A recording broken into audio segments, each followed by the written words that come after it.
Lo vamos a recibir con un gran aplauso. Aquí está don Pablo Olivares.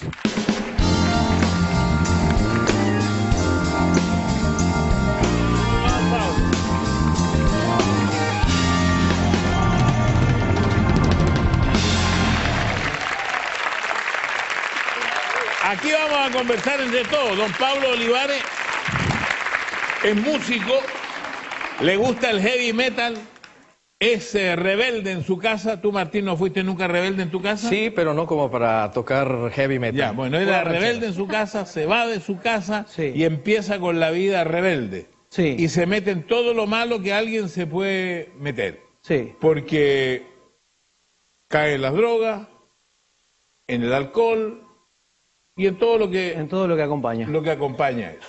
La noche, digamos. La noche. En total. ¿Y a qué edad comienza? A los 14. Con esta vida, a los 14 años. Sí. Bueno, valga la redundancia, yo nací en un hogar cristiano. ¿Ya? Entonces, digamos, mi vehemencia por todo lo, digamos, malo era bastante fuerte, digamos. Yo tenía una causa, era un rebelde con causa. La causa mía era que yo quería hacer mi música y dentro de mi familia había muchos músicos, pero siempre cristianos. O sea, yo no me encontraba, no podía expresar lo que yo sentía en la música cristiana. Quería en esto del heavy metal. Sí. ¿Y entonces cuántos años estás en esta vida?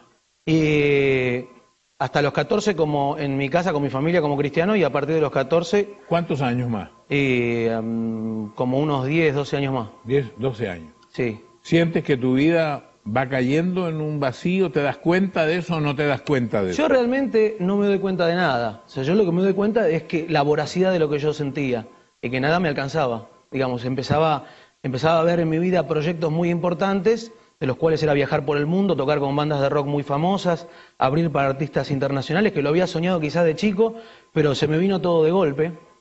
Pero imagínate, irte de tu casa a los 14, 15 años, eres un niño prácticamente, sí, que viajas solo por el mundo. Tu familia no te puede detener. No porque estaba destinado a hacer eso.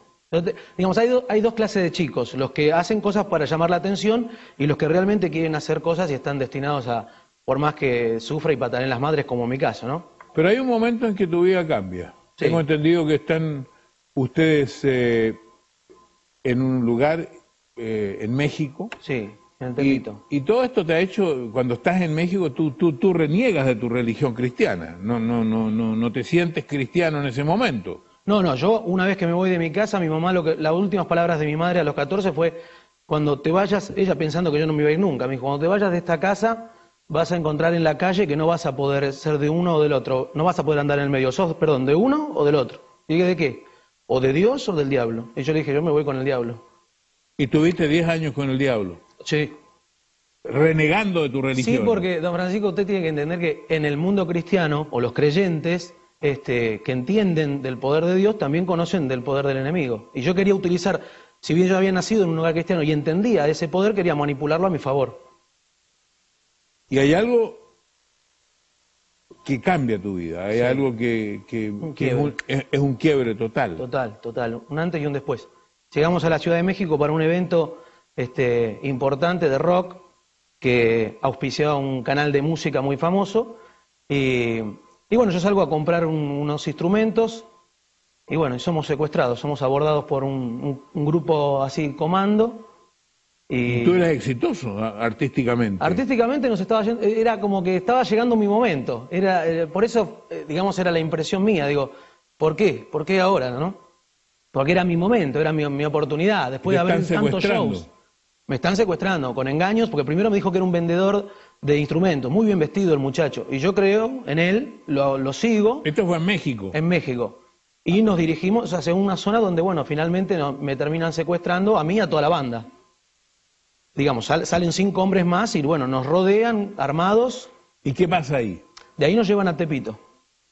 Y ahí empieza el verdadero rock and roll. Porque ahí yo dije, bueno, acá no salgo más, acá me matan. Y empiezan a hablar, querer negociar con la compañía discográfica por plata. Y van pasando las horas y yo voy viendo que esto se termina. Y ahí, recién ahí, es donde yo me acuerdo de mi mamá. De su fe, de sus oraciones. En un momento te ponen una pistola en la cabeza. ¿Qué pasa en ese momento? Bueno, él ya no puede negociar más y me apunta, yo estoy todo tatuado, entonces él se sentía todo el tiempo como que físicamente yo lo agredía, no sé por qué, pero no había conexión con él. El resto de la banda no los provocaba tanto, pero a mí es como que el castigo era todo el tiempo conmigo. Entonces me apunta a la cara y me dice, ¿crees en Dios? Y yo digo, pero adentro mío pensé, ¿por qué a mí? Porque no le pregunta a todo el resto de mis músicos que son ateos, ¿por qué a mí? Yo que escondí todo mi pasado, nadie sabía que yo había nacido en un hogar cristiano, y encima yo era el más salvaje de todos dentro del ambiente del rock. Y entonces no sabía qué responder y de adentro del estómago me sale decirle sí. Y cuando le dije que sí me dio miedo haberle dicho que sí, que creía. Y me tapé la cara y dije, bueno, acá me voy. Y por lo contrario, esperé y cuando lo vuelvo a mirar, el muchacho me hace con el arma, me dice, si me hubieras dicho que no, te hubiera matado. Se guardó el arma y salió de la habitación. Empezó a discutir con el resto de los secuestradores. Y ahí yo siento un cambio en mí, físico. Empecé del frío y del terror que sentía, empecé a sentir un calor y no entendía y dije, Dios está acá conmigo. ¿Por qué? No entendía por qué. Y era muy fuerte. De hecho, pasaron un montón de otras cosas más. Cuando nos están liberando, otra banda de secuestradores y narcotraficantes entran al barrio y nos quieren matar y estos mismos hombres que nos estaban secuestrando nos defienden. Una locura total. No paraba la odisea, pero adentro mío había algo muy fuerte, un calor, una energía que era totalmente, no la había vivido en mi vida. Si bien había nacido en un hogar cristiano, me había bautizado, nunca lo había sentido. Y empecé a recordar todo eso. Pero la pregunta era, ¿por qué a mí? Si yo hice todo mal y me gustó, ¿por qué a mí? Porque hay gente que hace las cosas malas y dice, no, yo hacía cosas malas y ahora me siento mal. No, a mí me gustaba, yo hacía cosas malas y me gustaba. O sea, lo que supuestamente para la religión y para la fe eran malas, a mí me gustaba. Entonces yo le decía eso a Dios. Mientras corría por esos pasillos le decía, ¿por qué a mí? Entonces, bueno, más tarde nos liberan, logramos llegar al hotel, ahí estaba la gente, la policía, la gente de la embajada, y nadie se atemorizaron, así que nadie nos dijo nada, entramos, llegamos a la suite, y yo me arrodillo en el baño y le digo a Dios, ¿por qué? ¿Por qué a mí? Y entra mi manager y me dice, mira, tenemos que bajar, hay que hacer la denuncia, la gente de la policía, le digo, no voy a hacer ninguna denuncia. Me dice, mira, acá hay 25 shows, no sé cómo te vas a arreglar. Y fue la primera vez, don Francisco, que empiezo a hacer otro Pablo. Y le respondí, bueno, mira, Dios se va a encargar de esos juicios. Y se empezaron a reír de mí, bueno, ahí nos separamos como banda. ¿Volviste a tu casa de Argentina? Me tomo un avión y cuando llego están los periodistas en Argentina, pero bueno, yo les pido por favor que no me interesa hacer una nota de ese estilo. Empiezo a caminar por el aeropuerto de Ezeiza, que es enorme, lleno de gente, una multitud de gente, y en esto veo, en la puerta la veo a mi mamá. Y cuando la veo a mi mamá, yo dije, ¿qué hace esta mujer acá? Me la dejé. Los últimos gritos de mi mamá en mi casa fueron,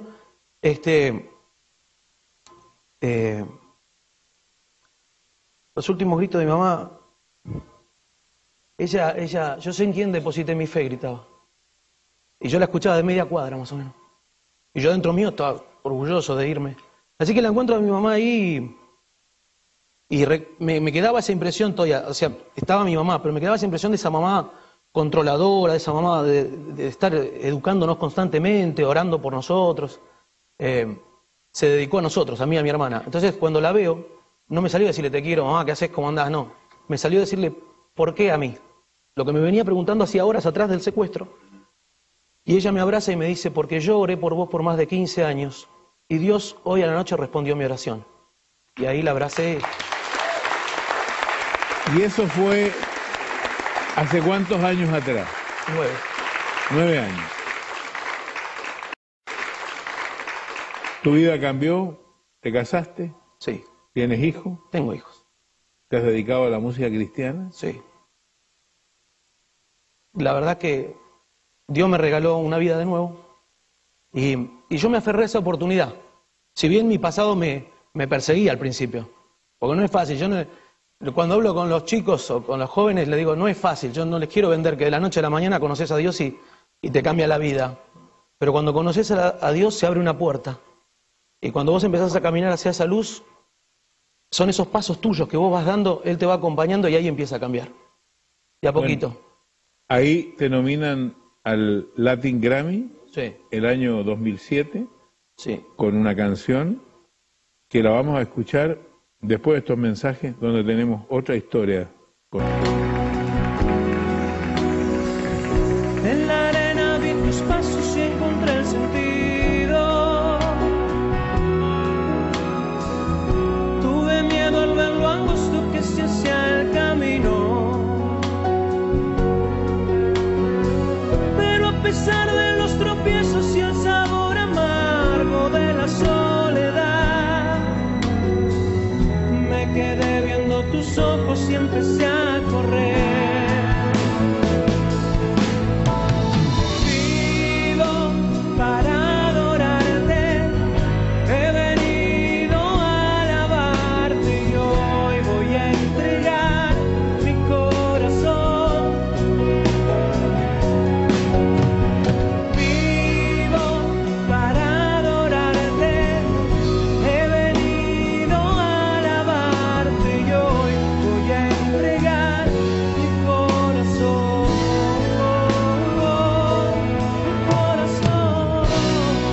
2 nominaciones al Latin Grammy, también nominado con este material, un hombre que reniega de su fe, que reniega de su vida cristiana y que finalmente termina cantando música cristiana.